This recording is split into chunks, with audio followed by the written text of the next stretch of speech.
लाहौर के इलाके स्कीम मोड़ के करीब शाह फरीद चौक सब्जादार में ऐसे बाप बेटा मौजूद हैं जो कि अपने होटल के बाहर बड़ा दस्तरखान बिछाते हैं और अपने घर में पालतू जानवर उसके बने हुए खाने यहाँ पर खिलाते हैं और सहरी करवाते हैं। उनसे जानते हैं कि कितने सालों से यहाँ पर सहरी करवा रहे हैं और इतना सारा जो खर्चा करते हैं वो कैसे पूरा करते हैं। अस्सलाम वालेकुम, मैं हूं उस्मान बट आप देख रहे हैं उर्दू पॉइंट। नाज़रीन, रमज़ानुल मुबारक में हर कोई इस कोशिश में होता है कि अपनी सहरी कर ले इससे पहले कि वक्त ख़त्म हो जाए। ऐसे में कुछ अल्लाह के ऐसे बंदे भी होते हैं जिनको फ़िक्र ये होती है कि पहले मुस्तहिक अफराद की सहरी करवा दें। लाहौर के इलाके स्कीम मोड़ के करीब शाह फरीद चौक सब्जादार में ऐसे बाप बेटा मौजूद हैं जो कि अपने होटल के बाहर बड़ा दस्तरखान बिछाते हैं और हज़ारों की तादाद में यहाँ पर सहरी करने के लिए जो लोग आते हैं उनको फ़ी सबिलिल्लाह सहरी करवाते हैं और अपने घर में पालतू जानवर से जो जिनमें मटन और बीफ शामिल है उसके बने हुए खाने यहाँ पर खिलाते हैं और सहरी करवाते हैं। उनसे जानते हैं कि कितने सालों से यहाँ पर सहरी करवा रहे हैं और इतना सारा जो खर्चा करते हैं वो कैसे पूरा करते हैं। आइए हमारे साथ।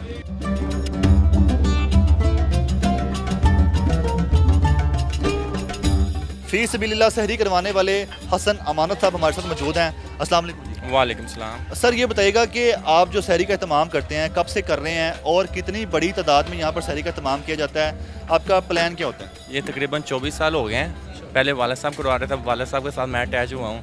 हज़ारों के हिसाब से अवाम आती है, बंदा गिर नहीं सकता कितनी अवाम, लैन लगती है। लैन इधर सालन मिलता है, बैठते हैं, दस्तरखान लगा हुआ, दस्तरखान के अलावा जगह फुटपाथ पे थरों पर जिधर जगह मिलती है बैठते हैं। उसके अलावा रोटी इधर लाइफ चल रही है, बाइट से भी रोटी मंगवानी पड़ती है। तकरीबन 3-4 हज़ार जितनी भी रोटी बाइट से आ जाए, इधर भी लग जाए, कोई बंदा गिन नहीं सकता कितनी रोटी लगती है। और माशाल्लाह हमारी कोशिश ये होती है जो सा भी आए खा के जाए, उसके बाद हम सहरी करते हैं। पहले इनके सहरी करा के बाद में अपने करते हैं। सहरी में क्या क्या होता है और आज जो पकाया उसके बारे में बताइए। आज हमने आलू गोश्त बनाया जी। ये कट्टा हमने खुद ज़िबा किया है। हमने कट्टे रखे कुर्बानी के लिए, हम जानवर पालते हैं। साथ में रमज़ान के लिए भी कट्टे ला के छोड़े थे 4-5। और आज एक ज़िबा किया है, एक पहले रमज़ान ज़िबा किया था। माशाल्लाह खुद तैयार करके कट्टे ज़िबा कर रहे हैं। इस खाने का मज़ा ही अपना है। ये जो सा कट्टा किया अच्छी देसी खुराक पर तैयार किया, इसका मज़ा बहुत है जी। ये खाना किसने बनाया और कितनी बड़ी मिकदार में हम पतीला देख रहे हैं फुल भरा हुआ अभी तक, और आपने अब तक काफ़ी लोगों को सहरी करवा भी दी है? ये पतीला भी है, साथ में और भी बर्तनों में सालन रखा हुआ है। ये मिकदार कुछ कह नहीं सकते। एक कट्टा घर का था, वजन तो किया नहीं। माशाल्लाह खुला लंगर है, हम कोई मतलब खाली आ नहीं जाता। ये 3 बजे लंगर शुरू हो जाता है, सहरी तक हमारा चलता रहता है। ऐसे लैन आती है, लैन लगी रहती है, खा रहे हैं, आ रहे हैं, जा रहे हैं। और साथ में अफ्तारी का भी ऐसे ही है। अफ्तारी में दस्तरखान पे बिठा के उधर बिठा के खिलाते हैं, उसमें लैन नहीं लगाते। वो दस्तरखान लगाता है, दस्तरखान में बैठ जाते हैं, उधर साथ उधर उन्हें मुहैया करते हैं खाना वगैरह। रोज़ाना क्या डिफरेंट खाने होते हैं और किस टाइम बनाते हैं? जब आप 3 बजे यहाँ पर सहरी करवाते हैं तो बनाते किस टाइम है? ये हमारा शाम को अमल शुरू हो जाता है पकाने का। हाई साहब पकाते हैं वाला साहब मेरे, वो शाम को पकाना शुरू कर देते हैं, ये रात तक पकते हैं और खाना भी बेहतरीन है। ठीक है, हम देख रहे हैं हज़ारों की तादाद में लोग यहाँ पर सहरी करने आ रहे हैं। अभी भी बड़ी तादाद है और लंबी लाइन लगी है बाहर मेन रोड तक। तो ये बताइएगा इतनी बड़ी तादाद को मैनेज कैसे करते हैं? ये आपकी जो स्टाफ है ये कौन है? ये होटल के स्टाफ है? जी, ये होटल के स्टाफ है। ये हमारी सबकी ज़िम्मेदारी है, मेरे अकेले की नहीं, इनकी भी साथ जिम्मेदारी है। हम सब इनकी खिदमत करते हैं पहले, बाद में खुद खाते हैं जी। यहाँ पर जिनको सहरी करवाई जाती है उनको क्या दोबारा भी मिल जाती है या एक बार ही देते हैं बस वो खाते हैं? नहीं नहीं, लंगर खुला हमारा, जितनी मर्जी मरतबा ले। आज तक ने कभी कहा कि क्यों आए दोबारा, क्योंकि सहरी करवानी है, सहरी की नीयत से आए, जितना मर्जी खाएं। ये बात नहीं है कि आप दोबारा आ गए हो फिर आ गए, नहीं, जितना मर्जी खाएं, जितनी मर्जी रोटियाँ लें, जितना मर्जी सालन लें, नहीं ये नहीं, लंगर खुला हमारा। सहरी करने के लिए जो लोग आते हैं आप इनको देख तो रहे होंगे, ये कौन लोग हैं? यहाँ पर मजदूर हैं, रिक्शा चलाते हैं, कोई मजदूरी करते हैं, कोई हम देख रहे हैं फुटपाथ पे बैठा है, कोई रिक्शा में बैठा हुआ है। ये कौन लोग हैं, जानते हैं आप इनको? नहीं, जान तो नहीं, बड़ी दूर से आते हैं। रशके वाले हैं, उसके अलावा परदेसी हैं, मिस्त्री वगैरह हैं, हमारे लोग हैं, सब आते हैं। 24 साल से आप करा रहे हैं, तो 24 साल से ये करवाते हुए पहले कितनी तादाद होती थी यहाँ पर, कितने लोगों के लिए इस्तेमाल किया जाता था और अब ये कितने लोग आ रहे हैं आप देख रहे हैं? ये शुरू स्टार्टिंग में वाले साहब ने शुरू किया था, घर के एक कमरे में से दुकान के जितने लड़के थे उनको सहरी कराते थे। फिर आस्ता आस्ता दुकान पर आ गए, उधर एक पतीले पकाई, साथ दुकानदारों को बुलाया, उन्हें सहरी कराई। फिर आस्ता आस्ता एक दस्तरखान लगाया छोटा सा, मतलब गुजर रहे हैं, इधर आओ यार आप भी बैठो, 5-7 बंदे। फिर आस्ता आस्ता अल्लाह पाक ने बरकत डाली कि माशाल्लाह इस साल हर साल की निस्बत इस साल अवाम बहुत ज़्यादा है। मतलब हर साल अवाम भर जाती है। तो ये बताइएगा कि आप 3 बजे जब सहरी के लिए शुरू होते हैं कितना टाइम लग जाता है सहरी देते हुए? अभी तो तकरीबन 4 बज गए हैं और थोड़ा टाइम रह गया, लेकिन लोग आते जा रहे हैं, अभी भी लाइनें लगी हुई हैं।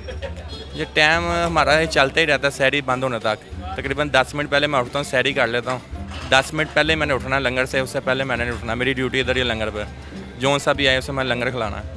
इतनी बड़ी तादाद में सहरी भी करवा रहे हैं तो अफ्तारी भी करवाने साथ साथ इस पर खर्चा कितना आता है, वो खर्चा कैसे मैनेज कर रहे हैं? ये अल्लाह को पता है जी खर्चे का। माशाल्लाह खर्चा जैसे अल्लाह देता हम वैसे आगे दे रहे हैं। तो आपको कभी ऐसा नहीं महसूस हुआ कि नुकसान में जा रहे हैं? मतलब जब देखें ना तादाद बढ़ती जा रही है, बेशक अल्लाह के राह में। इस काम में नुकसान नहीं है, जितनी आवाम बढ़ेगी हमारा रिज़्क बढ़ेगा। इसमें नुकसान नहीं है, जितना भी हम देंगे हमारा रिज़्क बढ़ेगा। तो आप 10 मिनट पहले सहरी करते हैं, तो आप सहरी में क्या करते हैं? कि आप भी यही खाना खाते हैं जो सबको खिला रहे हैं? जी बिल्कुल ज़रूर है, जो सा पका हुआ यही हम खाते हैं। मज़ा भी आता है खाना खाने में। हमारे 7 दिन मुख्तलिफ डिशें हैं, कड़ी है, बोंग पाए हैं, उसके अलावा आलू गोश्त है, सफ़ेद चने हैं, बाज़ारी चने जो सा बनते हैं, उसके बाद चिकन चने हैं और बकरे की खद्दें, सीढ़ी वगैरह, ज़ुबान, ये हैं। सब्ज़ी नहीं पकती, गोश्त ज़्यादा पकता है, साथ में ये चने, आलू गोश्त, ये चीज़ें। देसी खानों से आप बड़ी मिकदार में यहाँ पर बड़ी तादाद में सहरी करवाते हैं, अफ्तारी भी करवाते हैं। मुखैर हज़रात आपसे ताउन करते हैं? नहीं जी, हमारा किसी के साथ तावन नहीं, हम खुद अपनी जनाब से करते हैं। अल्लाह सिर्फ अल्लाह का तावन है हमारे साथ, जो सा चल रहा है आगे लंगर हमारा बढ़ रहा है, ये अल्लाह के तावन के है जो सा हमारा लंगर बढ़ रहा है आगे। हर साल की तरह इस साल क्या प्लान होता है हर साल सहरी में कि कुछ नया करने के बारे में सोचते हैं कि कुछ इस तरह कर ली जाए, कुछ लोगों को ये भी दे दी, मतलब जो लोग आते हैं उनको पैक करके घर में भी बेचते हैं? नहीं, हमारा दस्तरखान लगता है, सिर्फ दस्तरखान पे खिलाते हैं, पैक वाला नहीं। अभी सिर्फ दस्तरखान पे खिला रहे हैं। तो ये बताइएगा कि इतनी बड़ी मकदार में जब आप तादाद में सहरी करवाते हैं, इनको सहरी करता देख के आपको कितनी खुशी होती है? आप कितने मुतमईन और पुरसुकून यहाँ बैठे होते हैं? इन्हें देख के तो खुशी होती है, जाहिर बात अल्लाह की राह पे दे रहे हैं, वो भी खा के जा रहे हैं, दुआएं निकलती हैं उनके दिल से, माशाल्लाह बड़े खुश होते हैं। सही है। मुखैर हज़रात जो अगर देख रहे हैं वो आपसे ताउन करना चाहें तो क्या आप उनका ताउन करवाएंगे कि वो भी आपके साथ अपना हिस्सा डालें और आप इसको वसीह करें और इसको मज़ीद बढ़ाएं? नहीं जी, हम किसी से नहीं लेते। ये शुरू से मेरे दादा बाबू का हुक्म था, वो दुनिया पे नहीं रहे अब। उन्होंने बोला था अपने जनाब से करना है जितना भी करना है। ये माशाल्लाह बढ़ते ही जा रहा है, मतलब कम नहीं हुआ पहले, लेकिन इसमें बढ़ता ही जा रहा है, हर साल बढ़ ही रहा है। ये अल्लाह का तावन है जो सा बढ़ रहा है।